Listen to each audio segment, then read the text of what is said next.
Welcome to the Mandcave, the only podcast hosted by two best friends with nothing in common except our first name. I'm Mandy Kaplan. And I'm Mandy Fabian. And every week we test the limits of our friendship, guys. We argue over books and podcasts and albums and live theater. It gets wild and hairy. And soon, fingers crossed, we'll come to an agreement soon and we'll talk about other stuff. Or argue, I should say. Grab a couch. Let's get to it. Wait a minute, cut this shit. So full disclosure, Fabian is on the road. Yes. So traveling I can in hear a very sirens. Sexy way. She's in NYC. So if we sound a little different, it's because that's why. Super successful. Oh, wait, what? Exactly. Yeah. Exactly. I sound like a much bigger deal than I probably did last week on the podcast because I'm in NYC. Literally, it's been pouring rain ever since I got here. So the city hates me. But it's also because I'm from LA. It's a novelty. I'm like, gray moisture coming from the sky. And I sat in a cafe and actually wrote in a journal. Were you wearing a beret and smoking a long cigarette? No, I haven't started smoking again yet. But I figure I'm thinking Tuesday would be good. Start with the beret and see where you land. Oh, I can totally do that. It's the West Village, though, so that could get dicey. That's anything goes. Are you going to see any Broadway shows while you're there? I'm so jealous that you're in New York. I am. I saw a show. Actually, you know what I'm going to do? Because when my family is with me, we usually see musicals. I am going to go see like intellectual, weird, offbeat, small plays. Well, that and Rachel Bloom. I'm going to see Rachel Bloom. And I just saw Swing State, which is a play by Rebecca Gilman, who's like an amazing playwright, directed by Robert Falls, that came from the Goodman. Fantastic play. Was awesome. And then I'm going to see Rachel Bloom's one-woman show. And I am going to see Gutenberg. Okay. The musical with Josh Gad and Andrew Rannells. Yes. Yeah, I got tickets for that on Wednesday. Well, I am completely jealous. Mission accomplished. You win. Oh, traveling, being in New York. Thank God. Can I come home now? Because I got to tell you, it is dreamy. I'm not gonna. It's great, but you know, when you're used to being around people all the time, and then you're alone, like all work and no play makes Jack a dull boy. You find yourself talking aloud to yourself, wandering around an apartment. Are you quoting The Shining? This is getting creepy. No, I start to get a little crazy when I don't have other people to bounce things off of. Like, you're saving me from murdering 3 people right now. Hey, there's a public service. Oh, wait. Speaking of murdering 3 people, can I share something with you? Absolutely. Okay. There was an article in the New York Times this week that was about this woman, and I wanted to tell you about it. I can't remember her name now. I don't remember her name. I was going to send you the link, but I will send you the link. I'll post it on the Discord. But her dad was a serial killer. You must know about her already, because if it's gotten to me, that means BTK? Yes. Yeah. You already know about her and him and all the things? I know that she's unearthing evidence she's finding shit. Yes. Yeah. This article was, so how did you hear about her? Well, it's been all over the news. Oh, okay. And and he is a very famous serial killer. Okay, well, clearly I don't follow true crime and not a big news listener, but I get it. So I figured you must have known about it. But the article, it's real intense. Her dad was a serial killer the whole time she was growing up.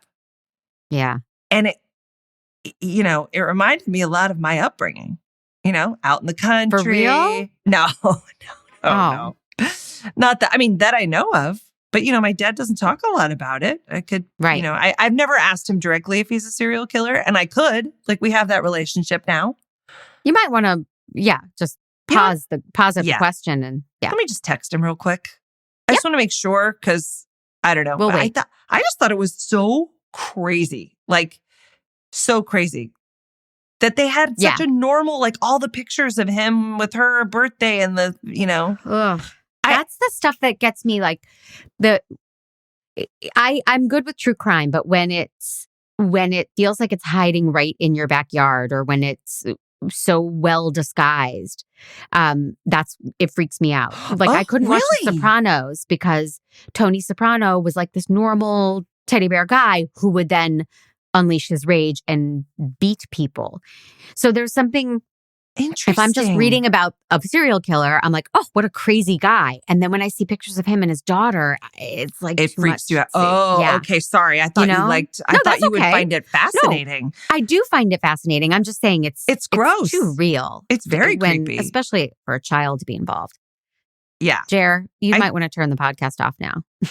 I don't think.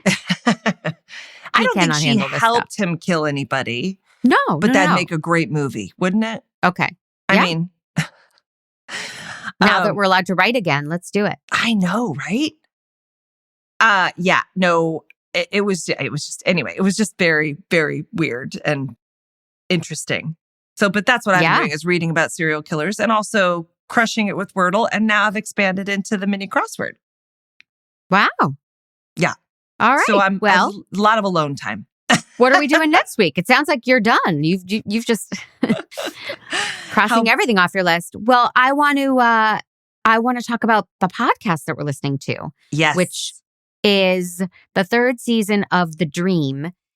And Pete, if you want to play this trailer, it's a weird trailer. Jane Marie here, and I'm excited to tell you we have a brand new season of your very favorite scammy, culty podcast, The Dream. Okay, so I've been shopping for a life coach.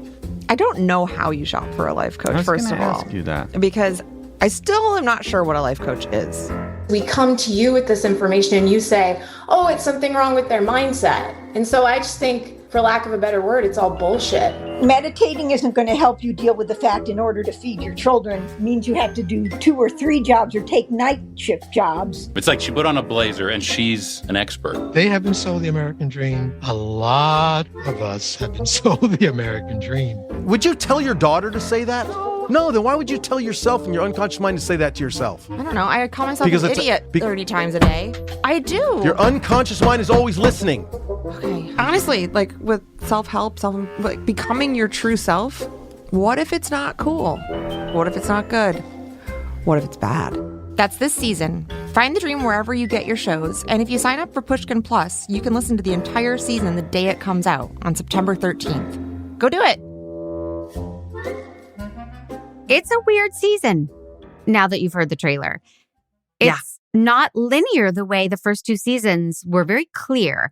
I'm going to expose MLMs for the scams they are. And then the 2nd season was supplements and vitamins that aren't regulated, that they can do whatever they want. Yep. 3 episodes in, did you listen to all 3? I did.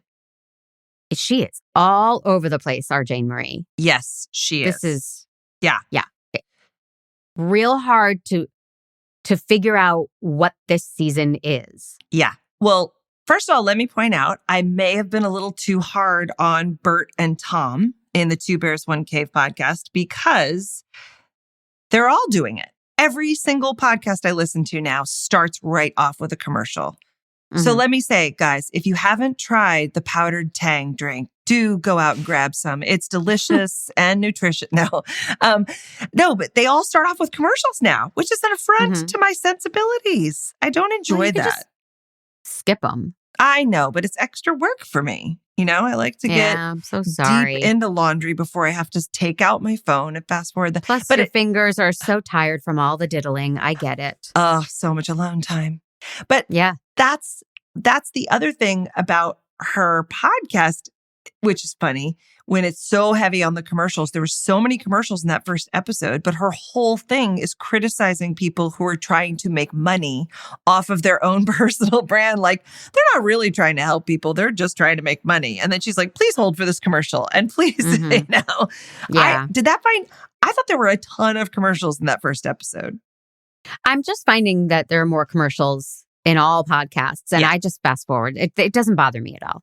Everyone's got to, make money and So that doesn't bother me. Well, I do it for we're a public service. I mean, that's why I do it. Obviously. We're helping people. This isn't. We fix people's lives like a good coach would. Yeah. So her premise, as you heard in the trailer, is I'm going to dive into this life coaching world and see what this is all about. Mm-hmm. 3 episodes in, she has not done that at all. No. She found almost a cult leader named Jesse Lee who took a group of people and nearly killed them in the desert. In the second episode, it's her and her husband/boyfriend. I can't figure out what their relationship is.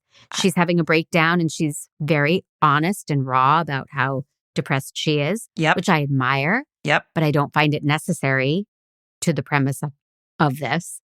Mm-hmm. Well, I thought a whole episode. Yeah. Well, I thought when I listened to the first episode, I was super turned off because the first episode to me was her very subjectively ridiculing these people, and that's what I didn't like about the second season. The first season felt a little journalistic to me. I loved the stuff about the MLMs, but I really feel like she let the story come from the people she was interviewing. And she had an opinion, but it was light. Then I felt like the second season was really her just hating an industry, which does have holes in it, but she was just so opinionated about everything. It felt more like a journal entry than an exploration. So the first episode, I was like, okay, you hate these people, you hate this thing, and I get it, but it felt so subjective that I wasn't allowed to make my own decisions about it, right? It was like she was just looking for ways to justify her very strong feelings about it. But then that second episode, I was like, oh, well, this is interesting. If she really is in this dark place in her life and she's this raw and this hormonal and honest, I was like, oh, well, now if she's genuinely going to get a life coach and see if this woman can help her, and then this is an interesting journey. I would be curious to see. I'm laughing. I'm holding in my laughter because I disagree with everything you've said. And just point by point, I disagree. I wrote down, I love how much Jane Marie judges and hates these people. It's snarky. It's funny to me. And I enjoy that she's like, I mean, how stupid. And she talks about this author named Rachel Hollis, whom I'm totally unfamiliar with, whose books are called Girl, Wash Your Face and Girl, Stop Apologizing. And then that author compares herself to Harriet Tubman and Malala with hashtags. So I am loving Jane Marie. Then when she went into her personal journey, of course, I'm sympathetic towards her struggles with really rebounding from the pandemic. It seemed to be the cause of her deep depression. And of course, I'm sympathizing. Perimenopause, right? Like, she's going through those hormonal things? Who isn't, honey? I know. But it's real. Struggle's real. It's real. So I sympathize. I just didn't need a whole episode. I needed her to say, so I'm going through some depression. I'm really struggling since the pandemic and perimenopause. So I'm going to seek out a life coach. That's about as long as I wanted. Not a whole episode of her crying to Dan, who I have issues with. I just couldn't figure out why we were. It was so voyeuristic. Why were we in there? That's not journalistic to me. That's weird. Mm-hmm. Well, I don't think her style is journalistic. It's her person. It's a personality podcast for sure. Mm-hmm. Like in the same way that Fox News is a news thing. A perfect network. Right. Yeah. By the way, love your sweatshirt. I'm wearing my Make Jail Great Again sweatshirt, and I'm happy about it. Mine's on the way. And I may have gotten a couple birthday presents for some very excited Fandys. But no, I don't find her to be journalistic. So it is totally up to her personality. But I guess, I really appreciated her.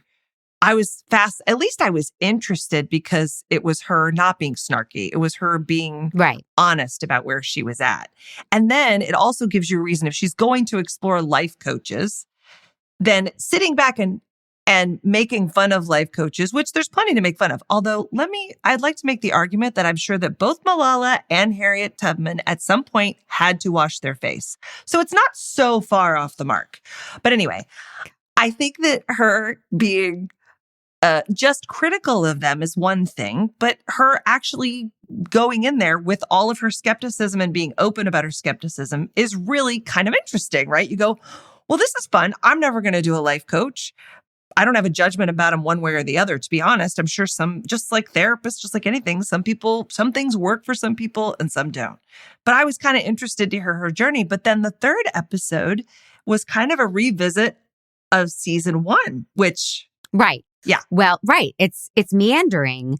She finds a woman who got to life coaching from MLMing. Yes. Right. And they are two things that are linked. People in MLMs, they're hooked. They need to earn more money. They find coaches who help them launch their business and make more money.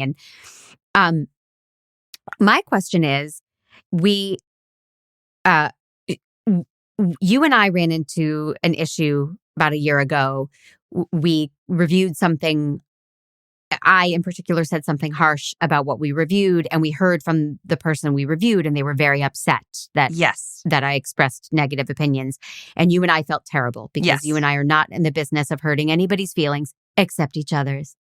So it was really hard, and I would never want anyone to think that we were being mean-spirited on our podcast. You and I are here to entertain, give each other a little shit, and talk about some fun things we're finding out in the world to entertain us. Yes. And I applaud anybody's effort to do anything creative and put themselves out there because it's a huge endeavor. So how is Jane Marie, our host, able to say, oh, what about this guy? Let's look at his site. She names him. Then she presses play on a video, right? She's like, he looks pretty good. And the first line of his video is, "What's up, legend?" Oh, God. And she goes, no, hell no, fuck that guy. Fuck that guy. She hates him, as we all do. I mean, don't start your video, "What's up, legend?" But I was just wondering, is he calling her? Is she getting angry emails from him and his people? She names some other life coaches. That's interesting. Yeah, that's interesting. It's just interesting. Like the person she ends up with, I understand that will be a journey and she can share that journey. And that person probably had to sign off. But right. These other ones she's mentioning. That's the other thing too. When she's talking about meeting this woman, she says in the podcast, she's like, by the way, I did find someone and she did help me. Mm-hmm. Which I thought was kind of a spoiler alert, but also, okay, maybe, that it'll be interesting to hear that. But no, I know. That was hilarious. I know. What's up, legend? I can't. It feels like a life coach who would also get you on the right liquid diet and help you with your planks, doing plank. Yes. Your plank schedule. Well, these worlds are very intertwined. Yeah. There was a Real Housewife on Beverly Hills named Teddy, and she was an accountability coach, which is something that Jane Marie talks about on the 3rd episode. Uh-huh. So this is a person basically like what I do for Casey all day, every day, where I'm like, did you fold your laundry? Did you fold your laundry? What are you doing that you haven't folded your laundry? Like, I'm already an accountability coach, right? Mm-hmm. To charge someone, I'm assuming hundreds of dollars for your services, to be like, I'm going to check in on you. I'm going to make sure you did it. Let's all be accountability coaches. You would make an amazing accountability coach. But this is this murky world. I think I would be a great life coach. I make healthy decisions. I try to encourage the people I love to make healthy decisions. But hey, that's also just me being a friend. Yeah. And God, if I could go back and retroactively charge you for all the advice, right? Look, I can Venmo you. Just send me what you think it's worth and, Okay. It's really... Yeah. It's a murky world like the vitamins. No one's watching these life coaches and I'm interested in exploring that. Yeah. I just don't think the first 3 episodes have really gotten us anywhere. No, the 3rd episode goes way more into MLM. Now, listening to it, I was like, sue me. It's Scientology and MLMs. We both love anything about that. So I was super into hearing the Arbonne thing and the little catchphrases and the way they talk. Because that's the thing that breaks my heart every time I hear it, is this idea that somehow if you're not making money, it's because you're not working hard enough and you're failing. Mm-hmm. And that's the thing that that's hard. And it's tied into something. It's a little bit like, if you have an eating disorder, you have to eat, right? You do have to make money to live. So if you're trying this thing that's failing, but someone is saying this is all on you and this is your fault and it's not the business's fault because all these other people are doing it great and you're failing, and it promises so much, it just breaks my heart every time. I know. I know. And it's women and moms and the people who are vulnerable and is searching for purpose and accomplishment and community, and it just preys upon them in such a cruel way. They do. And a complete way. Yeah. They do that fake conversation where her business coach has given her these phrases, a way to basically wrangle any new recruits in to step around all of their resistance and comments and to have a comeback to anything that they might say. I'm not so interested in making money right now. That's not my priority. Well, you have children. Don't you care about their future? Yeah. Something might happen. Mm-hmm. Right? So now you're telling me I don't care about my kids if I don't want to join your fucking MLM? And it's less about making money for a lot of people. It's just a community of like-minded people, which isn't that like crack these days, right? Because we're also, unfortunately, we have different opinions. You've taught me that. And you know what else is a community of like-minded people? Yeah. The Fandys. Mandcave.com/Fandy, $5 a month gets you bonus content and more access to us on Discord. God damn, well done. Nicely done. And thank you to Fandys who watched her do that so expertly. They sell basically a family and friends. Yeah. Oh my God. I mean, that's the thing too. How many times have I sat over a glass or 4 of rosé with you and been like, I need accountability. Like, I don't know how to make a schedule. I'm flailing. My brain doesn't work that way. I know I want to accomplish something, but I don't know how to do it. And some things I can accomplish, but I guess I wanted to accomplish more, Right. And then you keep changing the locks when I show up to make you do things. I don't. You ask, I'm there. Oh, I know. I know. I think that is your happy place, giving advice. I love giving advice. Yeah. I do. Yeah. I love it. We almost made this an advice podcast. I know.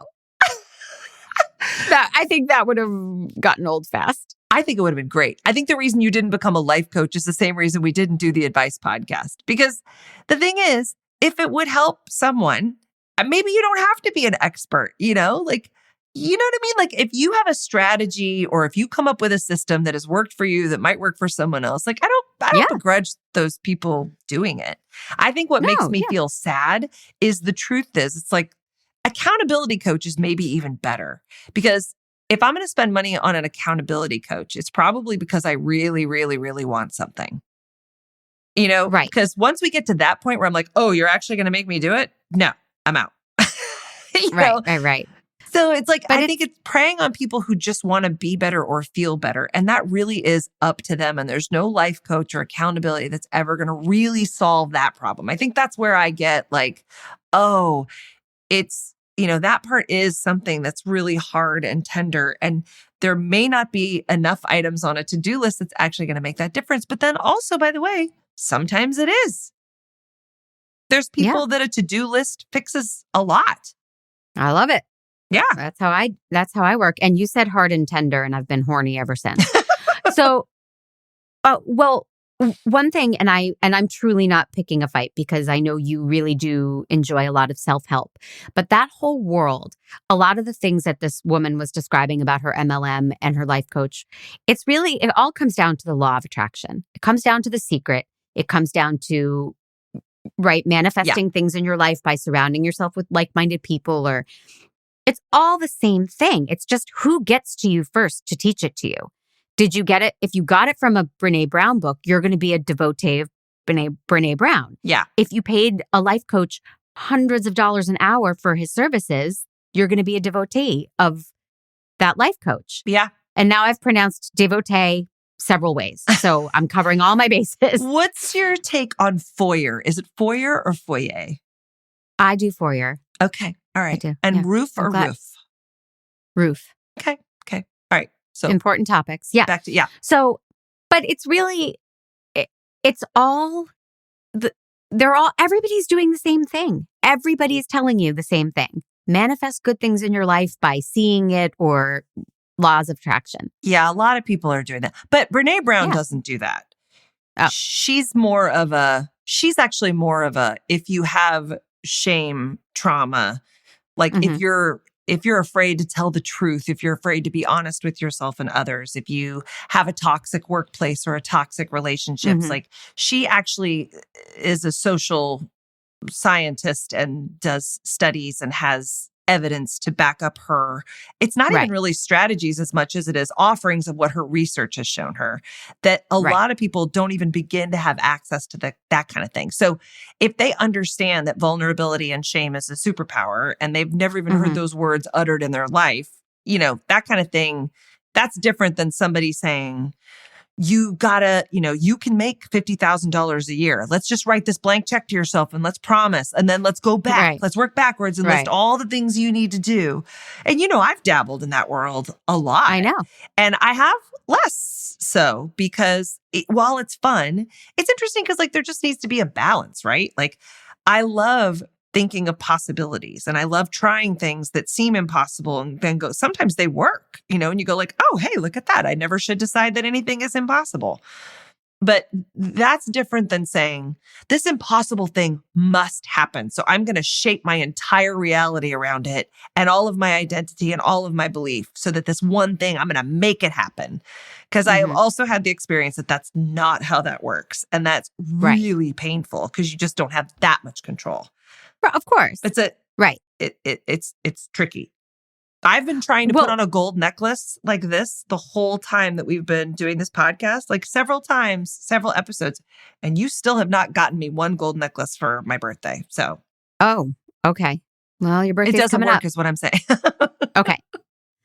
Now that you've just expressed it outright, so. Yeah, the third episode where she goes back to the MLM roots, she explains, I'll get to the life coaching, but we got to start with MLMs. And this woman that she's interviewing, is it Jenny? Jen? Yes. Is really relatable, really smart, really great. Yeah. And she explains what dripping is. She's an Arbonne representative, and dripping is when you can't say it without wincing, but it's like, oh, it's brilliant. Man, your hair's getting so long. But I don't say, I have conditioner that I want to sell you. I just say, your hair's getting so long. It looks good. Then that plants a seed. And then I come over to your house and I go, oh, I just switched shampoos. Smell my hair. But I don't say anything about Arbonne yet. That's all dripping. Yep. Ugh. Yep. Then I hook you. Yep. I just happen to use my hand cream, and then a couple times over lunch. And then the third time I sniff it and go, oh my God, it's this coconut stuff. I love coconut. Do you like coconut? Or almond? They have this great almond, Yeah, I'd be terrible at it. I'd be like. Well, okay. So I have an MLM story this week. Oh. It was my birthday. Yes. Happy birthday to me. Yeah. Happy birthday. And an an acquaintance of mine reached out on Facebook and left a voicemail, I guess you can do on Facebook. It was really sweet. She sang happy birthday and she's like, I know we haven't been in touch, but happy birthday. Aww. I see your family online. I hope you're well. So I responded and I said, so nice to hear from you. How are you? Uh-oh. And she responded, she's got a fancy job. She's doing great. How old is your kid now? And little back and forth. And the last thing she says is, have I mentioned my online wellness and health management program? No. End of that conversation. Oh my God. So did you say, have I mentioned my podcast where we talk about MLMs? No, but I have said to many people, I don't participate in MLMs. And then that ends the conversation. They don't come back with, oh, it's not one, right? Interesting. Yeah. Yeah. Because it's really conversation. It just hurt my feelings, right? I'm thinking, this lady from years ago, how nice she reached out on my birthday like that. Oh. And did that happen? Dripping. Was that before or after you heard the podcast? Before. Okay. So it was gross. And then you heard the podcast and you were like, oh, it's a thing. No, I mean, I know it's a thing. You haven't heard from people in your life who reach out and want to catch up, and then they mention that they're having a Tupperware party or whatever. That's so interesting. Maybe once, but I barely knew the woman. She was literally someone I met once at a voiceover job. So it wasn't like, there wasn't anything kind of warm and fuzzy about her. I mean, it was nice of her to reach out, but it wasn't like, oh, my old friend is reconnecting. I didn't have that. Right. You know? Yeah. Well, it's all gross. Oh my God. And yeah, I mean, I'm curious. I guess if we're in a place to talk about the actual podcast itself, it is very inconsistent and meandering. But I like Jane Marie so much that I'm totally willing to meander with her and see where this goes. I'm hooked because of episode 2. That was the one that made me go, oh, if she's really going to go on this journey with a life coach in a way that is both cynical and also like exploring it from a more journalistic kind of standpoint of like, let's see, but cynical. Right. That was the sweet spot for me because I'm curious to know what the coach is going to say and I'm curious about where she's at because I've been there. You know, not quite there, but like she's struggling so much. She's so raw. Yeah. I'm confused too, and this has no relevance to the podcast, I guess, or to its content. But she says something about how emotional she is. And Dan, her husband, says, "Is that why we broke up?" And she bursts into tears. And he's like, "I'm so sorry. I was making a joke. I was just making a joke." So I'm like, oh, they broke up, but now they're back together. But then later she says, well, in my house, I keep something in the fridge. So they're not together? No, it doesn't sound. How do you know this? You're just gleaning. I'm just gleaning. I don't know anything. I love your confidence. Yeah, no, I love it. No, yeah. They did not sound like two people that were together. And honestly, like, I was listening to where she was and all of her, like, you can hear their dynamic, which I also found really interesting because he's trying to be gentle and he's trying to, validate all of her feelings and everything. But like, she is in a box, like she's in a maze of her own, not her own making, but like there are no open places and she's just stuck there. And so she can't take him in. She can't, like, there's no negotiating. There's no, I mean, how can you, she's not, she's in a really bad place. And I don't know what broke them up, but like I feel like he was trying to bridge it or trying to help her, trying to something, but like, what do you do? Oh, he clearly cares deeply about her. They care about each other. Yeah. I think the problem might be that you can smell his crystal deodorant through the podcast. Like, what kind of guy we're dealing with. And he also does that thing where he talks to her in a somewhat whispery, patronizing voice, like Luke Perry used to do on 90210, or Bruce Willis does to every woman in every movie he's ever made. It's like, Dan, use your voice. Just talk. But he's like, no. Do you want a sitting down hug or a standing up hug? Fuck you, Dan. All right. Yeah, but I don't know what the circumstances were, right. Was he trying to have a marriage and she was just angry and crying every day? And like, while she's entitled to have those feelings, it doesn't do great things for a marriage, like, I really wonder, is she a self-absorbed, cynical nightmare? Or is she just No, she's struggling? Perfect in every way. I thought we just established that. All right. Well, I mean, he's a very specific guy for sure. Probably. Yes. Yeah. Maybe Tom's. I don't know if I'll go full crystal on the deodorant, but definitely. If he's wearing it at all, it's crystal. Yes. Okay. Well, I would like to give it man jobs. Yeah. And get to our game because I'm very excited about our game. Great. Okay. I mean, I'm in. I'm listening. So me too. I don't love it. Like, I'd probably give it like a 4, but I like that. I think I'd rather have something that's so like, wait, what? Wait, that, like I said, the second episode hooked me. And there are podcasts we've listened to that I feel like are the same thing over and over again. Like the one about the Scamanda. I was like, oh my God, I feel like I'm hearing the same sound bites. So, and I loved every minute of it. Okay, go on. Right. I'll take erratic over same. And I'm giving it 4 as well, even though I understand the criticisms. A lot of the reviews on the podcast are like, What is this season about? What is she doing? And I get that, but I love her. And whatever she's doing, I want to listen to it. Yeah. So I like her too. I do too. Great. And I think she set it out at the second episode. She just didn't do it in the third. But it's all right. She's fun. I agree. I like it. I like her Michigan accent too. Oh, Just isn't that cute? slightly Midwest. Oh, we're all She's going to have to adorable. move there someday too. So, To turn it blue? well, that would be great. Yes. But also just because that's where all the water's going to be. Anyway, nothing. Oh, I see. Okay. All right, Pete, catch me. Mandcave is a production of True Story FM, engineering by Pete Wright, music by Ian Post. And we love our reviews on Apple Podcasts. We got a new one and I would like to read it, and I'm stalling. Apple Podcasts, leave us 5 stars, leave a review, and I will read your review like I'm reading this one. How am I doing with the stalling? You're doing so right great. now. That's amazing.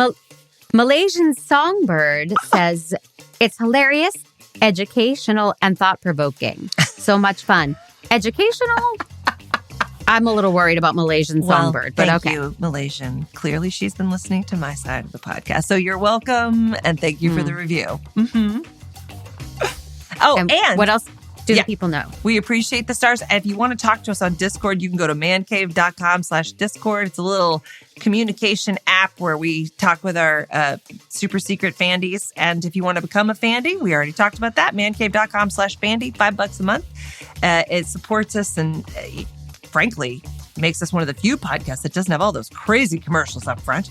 And also, we weren't even joking a little bit about that merch. Mancave.com/merch. That Make Jill Great Again sweatshirt looks good on every figure. And I think in a way is secreting.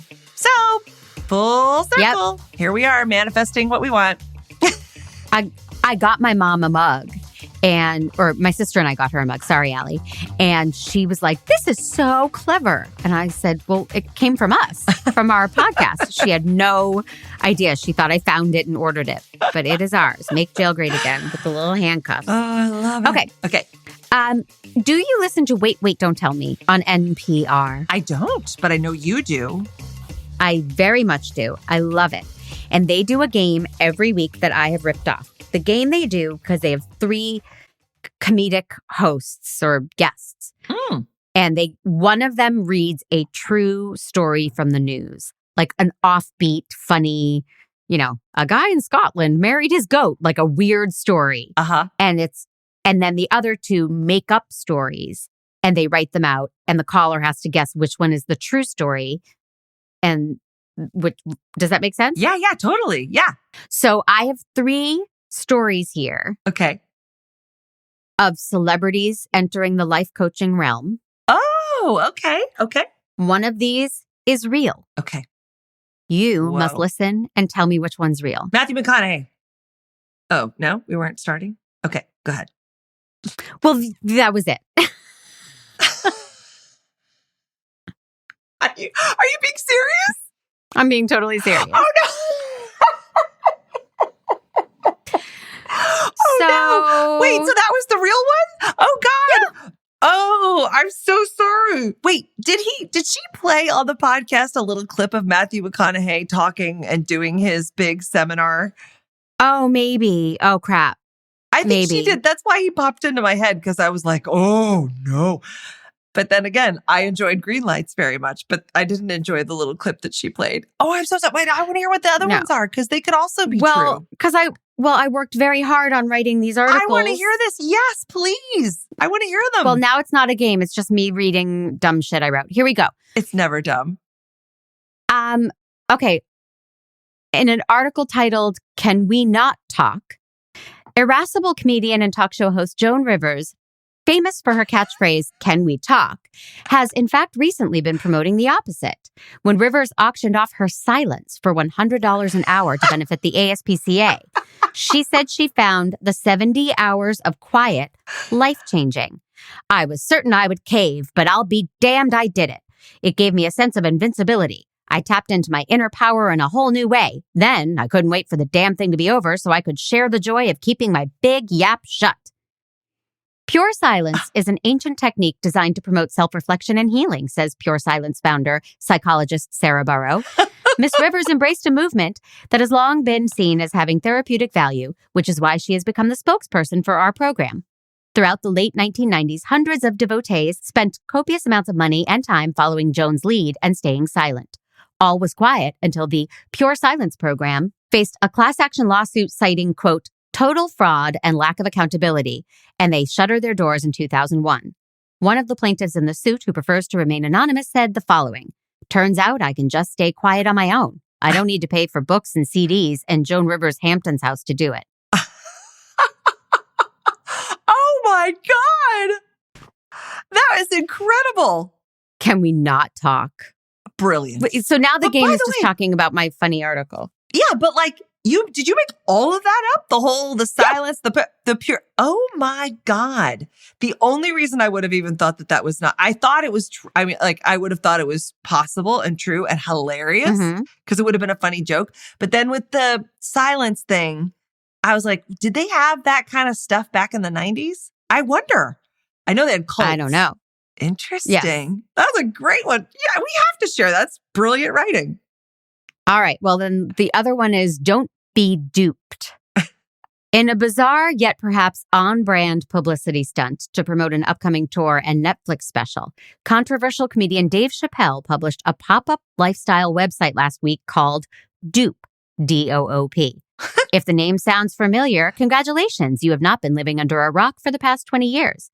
In a blatant and searing critique of Gwyneth Paltrow's hugely popular yet maligned brand Goop, Chappelle's Doop sold organic grooming products, including deodorant made from mud and tea, marijuana-scented lip balm, and of course, penis candles, which according to Chappelle, not only look like a huge cock, but smell like jizz. On the homepage of Chappelle's site, he quotes the Goop mission statement. We believe that the little things count, that good food is the foundation of love and wellness, that the mind, body, and spirit are inextricably linked, and we have more control over how we express our health than we currently understand. Then he adds his own mission statement, quote, we at Duke believe that's fucking stupid. Unsurprisingly, the site was shut down after only 3 days when Paltrow's estate filed a successful cease and desist. Also unsurprising, all of the items sold out within those 3 days, which according to Chappelle, fucking sucks because now I got to figure out a way to mass produce this ridiculous shit. Oh my God. That's hysterical. Get me on. Wait, don't tell me. Jesus. Yeah. And they must, there must be some of that on the show, right? Where they're reading something and you go, oh, this is so, or is it hard? It's hard because the article I found about the Matthew McConaughey thing, and that's my bad that I Googled celebrity life coaches and that popped up and I thought that's perfect. I want to hear the article. That it was, Can we read it? Yes, but this is a slimmed down version because it's longer. Matthew McConaughey has been slammed after his bizarre self-help seminar descended into a sales pitch for an expensive life coach course valued at $4,500.